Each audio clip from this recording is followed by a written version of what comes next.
అమెరికాతో చేసుకున్న వాణిజ్య ఒప్పందాల విషయంలో ఆటలాడాలని చూస్తే తీవ్ర పరిణామాలు ఉంటాయని అమెరికా అధ్యక్షుడు డొనాల్డ్ ట్రంప్ ప్రపంచ దేశాలను హెచ్చరించారు.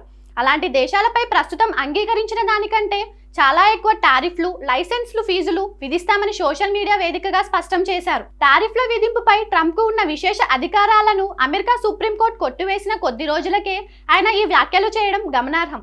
ఇటీవల international emergency economic powers act కింద విస్తృత స్థాయిలో టారిఫ్లు విధించే అధికారం అధ్యక్షుడికి లేదని సుప్రీంకోర్టు 6-3 మెజారిటీతో తీర్పు ఇచ్చింది.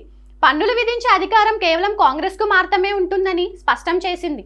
ఈ తీర్పుతో ట్రంప్ సర్కార్కు ఎదురుదెబ్బ తగిలింది. అయితే ఈ తీర్పును అధిగమించేందుకు ట్రంప్ వెంటనే మరో మార్గాన్ని ఎంచుకున్నారు. 1974 నాటి ట్రేడ్ యాక్ట్లోని సెక్షన్ 122ను అస్త్రంగా వాడుతూ ప్రపంచవ్యాప్తంగా అన్ని దేశాల దిగుమతులపై 15% తాత్కాలిక సుంకాన్ని ప్రకటించారు.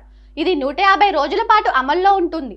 ఈ కొత్త టారిఫ్ ఫిబ్రవరి 24 నుంచి అమల్లోకి రానుంది. సుప్రీంకోర్టు ఇచ్చిన హాస్యాస్పద తీర్పుతో ఏ దేశమైనా ఆటలాడాలని చూస్తే, ముఖ్యంగా ఏళ్ల తరబడి అమెరికాను దోచుకున్న దేశాలు వెనక్కి తగ్గాలని ప్రయత్నిస్తే వారు ఊహించనంత ఎక్కువ టారిఫ్లను ఎదుర్కోవాల్సి ఉంటుంది.